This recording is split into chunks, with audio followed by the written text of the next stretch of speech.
Hello friends, welcome to my channel.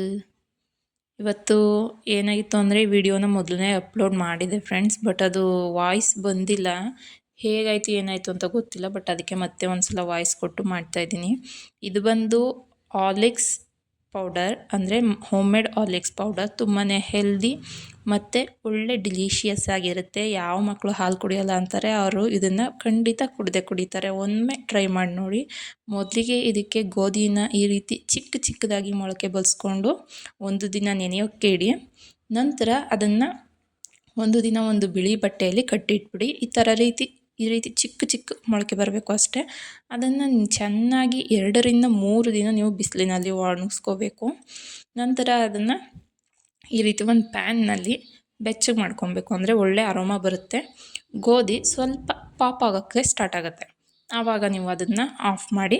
Next ಇಲ್ಲಿ ನಾನು ತಗೊಂಡಿರೋದು ಆಲ್ಮಂಡ್ಸ್, ಅದನ್ನು ಬೇರೆ ಹುರ್ಕೊತಾ ಇದ್ದೀನಿ. ಇಲ್ಲಿ ನಾನು ಒಂದು 10ರಿಂದ 12 ಆಲ್ಮಂಡ್ಸ್ ತೊಗೊಂಡಿದ್ದೀನಿ, ಅಂದರೆ ಬಾದಾಮಿನ 12 ಬಾದಾಮಿ ತೊಗೊಂಡಿದ್ದೀನಿ.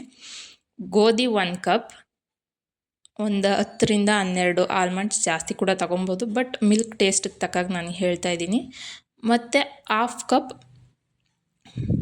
ಗೋಡಂಬಿ ಮತ್ತು 1/2 ಕಪ್ ಮಖಾನ. ಇಷ್ಟನ್ನು ತಗೊಂಡು ನೀವು ಚೆನ್ನಾಗಿ ಇದನ್ನೆಲ್ಲ ಚೆನ್ನಾಗಿ ಹುರ್ಕೊಂಡಿರಬೇಕು. ಹೇಗೆ ಅಂದರೆ ಮಖಾನ ಈ ರೀತಿ ನೀವು ಕೈನಲ್ಲಿ ಈ ರೀತಿ ಇಸ್ಕಿದ್ರೆ ಅದು ಪೌಡರ್ ಆಗ್ತಾ ಇರಬೇಕು, ಅಷ್ಟು ಕ್ರಿಸ್ಪಾಗಿರಬೇಕು. ಪ್ರತಿಯೊಂದು ಕೂಡ ಕರೆಕ್ಟಾಗಿ ಫ್ರೈ ಮಾಡಾದಮೇಲೆ ಅದನ್ನು ನೀಟಾಗಿ ಸೈಡಲ್ಲಿ ಇಟ್ಬಿಡಿ. ಅದು ತಣ್ಣಗಾಗೋ ತನಕ ನೀವು ಬಿಡಬೇಕು. ನಂತರ ಇದನ್ನು ಒಂದೊಂದಾಗಿ ಸಪ್ರೇಟಾಗಿ ರುಬ್ಕೊಬೇಕು. ಬೇಕು ಅಂದರೆ ಏಲಕ್ಕಿದು ಈ ರೀತಿ ಸಿಪ್ಪೆ ಮಾತ್ರ ಹಾಕ್ಕೊಳ್ಳಿ, ಯಾಕೆಂದರೆ ಫ್ಲೇವರ್ ಚೆನ್ನಾಗಿರುತ್ತೆ. ಒಳಗಡೆ ಇರೋ ಬೀಜನ ಯಾವುದೇ ಕಾರಣಕ್ಕೂ ಹಾಕ್ಬೇಡಿ, ಮಕ್ಕಳು ಕುಡಿಯೋದಿಲ್ಲ, ಜಾಸ್ತಿ ಆಗಿಬಿಡುತ್ತೆ ಫ್ಲೇವರು.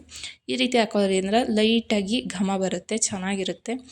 ಮೊದಲಿಗೆ ಗೋಧಿನ ನಾನು ಇಲ್ಲಿ ಚೆನ್ನಾಗಿ ನುಣ್ಣಗೆ ಹಿಟ್ಟು ಮಾಡಿಕೊಂಡೆ. ನೆಕ್ಸ್ಟು ನಾನು ಬಾದಾಮಿ ಮತ್ತು ಗೋಡಂಬಿನ ರುಬ್ಬೋದಕ್ಕೆ ಹಾಕಿ ಲೈಟಾಗಿ ಅದು ಪೌಡರ್ ಫಾರ್ಮ್ ಆದಮೇಲೆ ಅದಕ್ಕೆ ನಾನು ಮಖಾನನ ಆ್ಯಡ್ ಮಾಡಿದೆ. ಯಾಕೆ ಅಂದರೆ ಬಾದಾಮಿ ಮತ್ತು ಗೋಡಂಬಿಲಿ ಆಯಿಲ್ ಕಂಟೆಂಟ್ ಇರೋದ್ರಿಂದ ಅದು ಹಿಟ್ಟಾಗೋ ಚಾನ್ಸಸ್ ಇರುತ್ತೆ.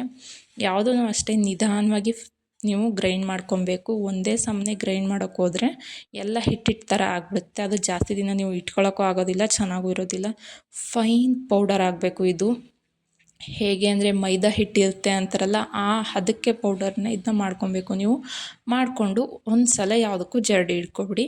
ಯಾವುದೇ ರೀತಿ ಫೈನ್ ಪೌಡರ್ ಏನಾಗಿಲ್ಲ, ಅದು ಮೇಲೆ ಬರುತ್ತೆ. ಬೇಕು ಅಂದರೆ ಮತ್ತೆ ಒಂದು ಸಲ ರುಬ್ಬಿ ಹಾಕೊಬೋದು. ಇಲ್ಲಿ ನೀವು ನೋಡ್ತಾ ಇದ್ದೀರಲ್ವ, ನಾನು ಜರಡಿ ಹಿಡ್ದಿರೋದಲ್ಲಿ ಸ್ವಲ್ಪ ಮಾತ್ರ ಉಳಿದಿದೆ ಅಷ್ಟೇ, ಇನ್ನು ಮಿಕ್ಕಿದ್ದೆಲ್ಲ ಫೈನ್ ಪೌಡರ್ ಆಗಿದೆ. ಮತ್ತು ಇದಕ್ಕೆ ನೀವು ಲಾಸ್ಟ್ನಲ್ಲಿ ಕೋಕೋ ಪೌಡರ್ನ ಆ್ಯಡ್ ಮಾಡ್ಕೊಬೇಕು. ಕೋಕೋ ಪೌಡರ್ ಆಪ್ಷನಲ್, ಅದಕ್ಕೆ ನಾನು ಲಾಸ್ಟಲ್ಲಿ ಹೇಳ್ತಾ ಇದ್ದೀನಿ.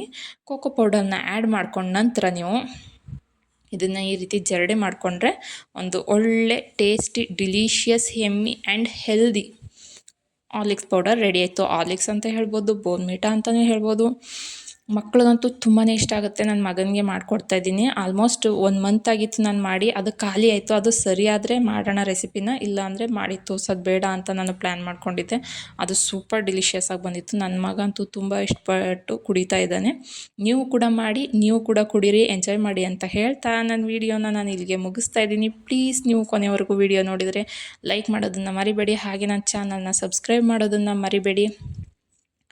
ಟೇಕ್ ಕೇರ್, ಬಾಯ್. ಎಲ್ಲರಿಗೂ ಗುರು ರಾಘವೇಂದ್ರ ಒಳ್ಳೇದು ಮಾಡಲಿ ಅಂತ ಹೇಳ್ತಾ ನೆಕ್ಸ್ಟ್ ವ್ಲಾಗ್ನಲ್ಲಿ ನಾನು ಕಂಪ್ಲೀಟ್ ಆದ ಪೂಜಾ ವ್ಲಾಗನ್ನು ಮಾಡ್ತೀನಿ. Please watch till then.